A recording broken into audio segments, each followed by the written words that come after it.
Spiritual tax நேயர்கள் அனைவருக்கும் வணக்கம். இன்னைக்கு நம்மளோட சுபாஷ் பாலகிருஷ்ணன் சார் தான் இணைஞ்சிருக்காரு. சார் வணக்கம் சார். வணக்கம். எப்படி சார் இருக்கீங்க? நல்லா இருக்கு. நீங்க எப்படி இருக்கீங்க? நல்லா இருக்கேன் சார். Thanks a lot. ரிஷப ராசிக்கு அந்த மாதிரி காதல் ரகசியம் அந்த பெண்களுக்கு. ரிஷபராசி பெண்கள் காதலிக்கிறதே ரகசியம்தான். அதாவது ரிஷபராசி பெண்களுக்கு ஓட்டவாயின்னு சொல்லுவோம்.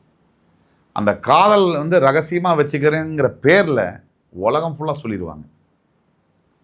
இந்த ஒரு புக்குக்குள்ளே ஃபோட்டோவை வச்சு திரும்பி பார்த்துக்கிறது, ஃபோனில் மறைச்சு ஃபோட்டோவை பார்த்துக்கிட்டே இருக்கிறது, இதெல்லாம் ரிஷபராசியில் இருக்கக்கூடிய பெண்களுடைய ஹேபிட்ஸு. ரசிச்சுக்கிட்டே இருப்பாங்க இவங்களுடைய லவரை. ரொம்ப அப்புறம் பொசசிவ்னா டு த எக்ஸ்ட்ரீம்லி பொசசிவாக இருப்பாங்க. ரிஷபமா சார்? ரிஷபம்.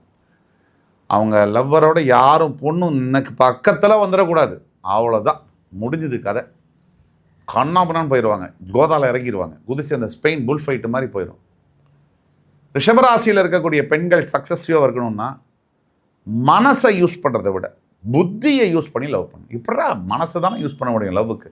புத்தியை எப்படி யூஸ் பண்ண முடியும்னா, புத்தியை யூஸ் பண்ணலைன்னா பின்னாடி மனசை யூஸ் பண்ண முடியாத மாதிரி ஆகிடும். ஓகே, மனசு காலி ஆயிடும்.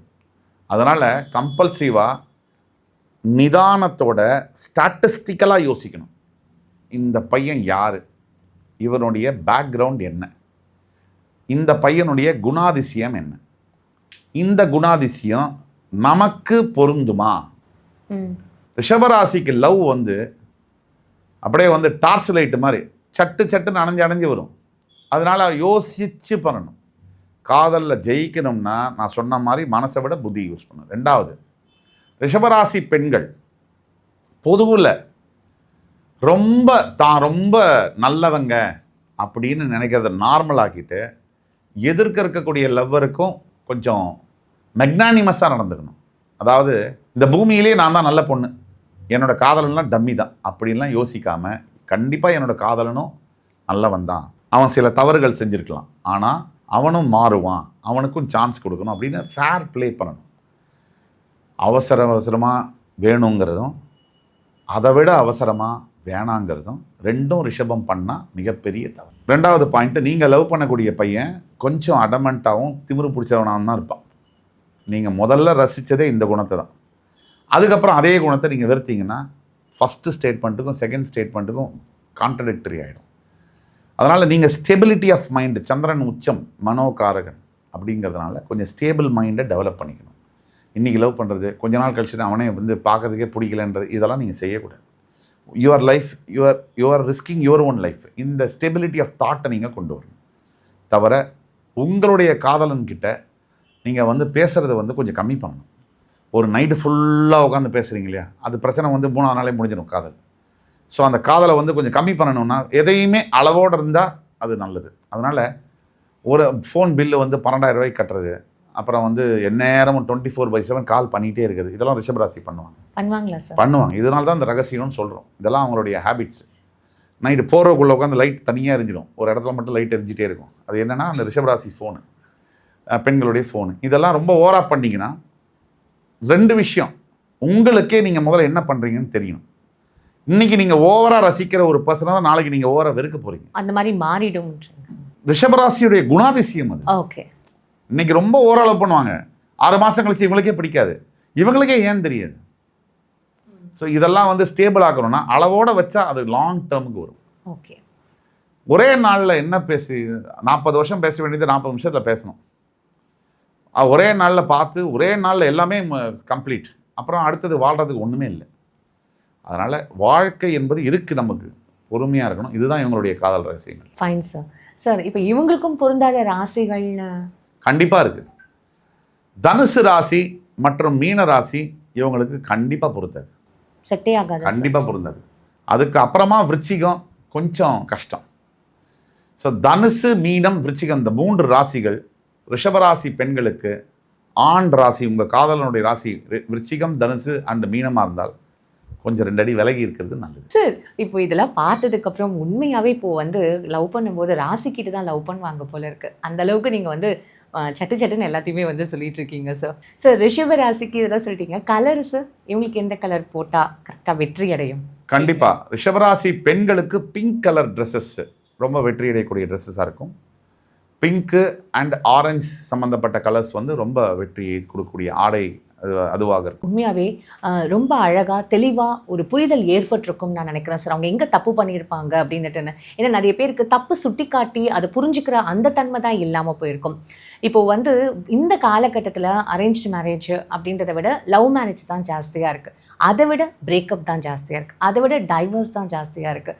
ஸோ இப்போ இந்த விஷயங்களுக்கு நீங்கள் பெண்களுக்கு ஏதாவது ஒரு அட்வைஸ் சொல்லணும், இல்லை இது மாதிரியான ஒரு விஷயங்கள்லாம் நீங்கள் ஃபாலோ பண்ணுங்க அப்படின்னா ஒரு ஜோசியராக நீங்கள் என்ன சார் சொல்லணும்னு நினைப்பீங்க?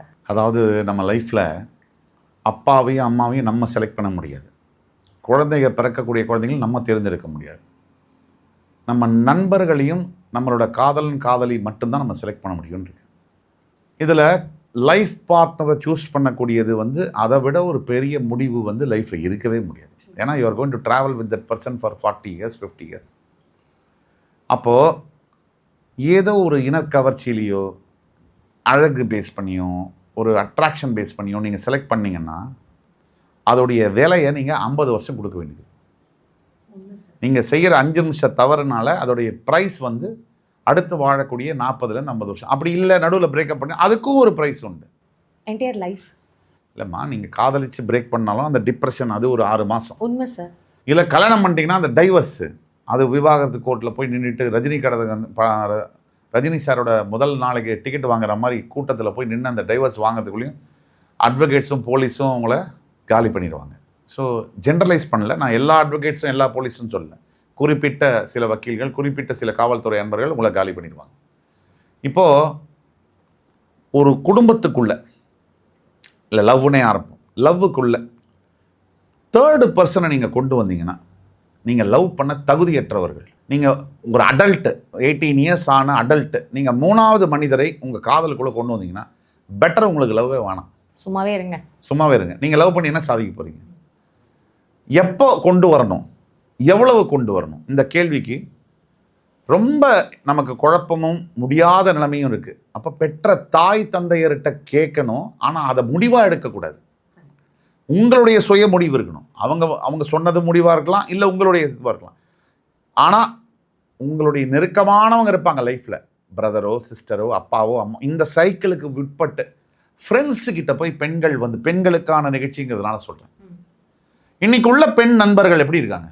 நான் யாரையும் பழி சொல்லலை, அகைன் நெகட்டிவாக பேசுகிறேன்னு நினைக்காதீங்க. லவ் பண்ணாத பெண் ஒரு 5-6 ஃப்ரெண்ட்ஸ் இருக்காங்க. லவ்வே பண்ணாத ஒரு பெண் இருந்தானா அந்த பெண் அங்கே ஃப்ரெண்ட்ஸ் குரூப்பில் இருக்க முடியாது.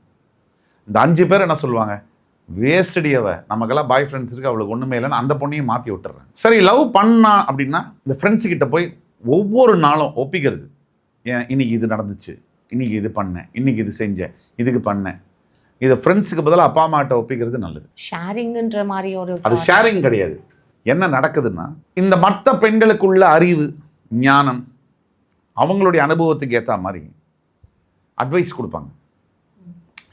இப்படி கேள்றி அவன்கிட்ட, இதை சொல்றி அவன்கிட்ட, இதை பண்ணாதரி, நீ பார்க்காத அவனை, நீ பேசாத, இப்படி சொல்லி அந்த லைஃபே டேமேஜ் பண்ணிடுறாங்க.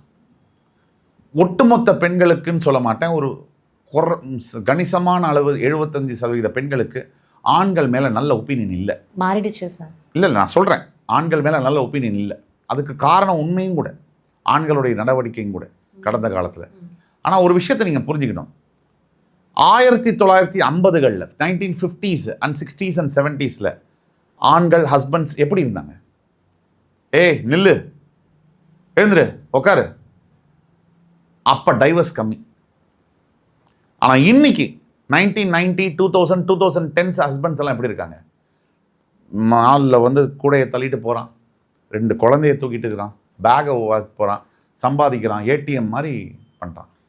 ஆனாலும் விவாகரத்துகள் குறையில் அதிகமாக இருக்குது. அப்போ நீங்கள் பெண்கள் என்ன திருப்பியும் பழைய காலத்துக்கே போகணுன்ற மாதிரி? பழைய காலத்துக்கு போக சொல்லமா, புது காலத்துக்கும் போக சொல்லலை.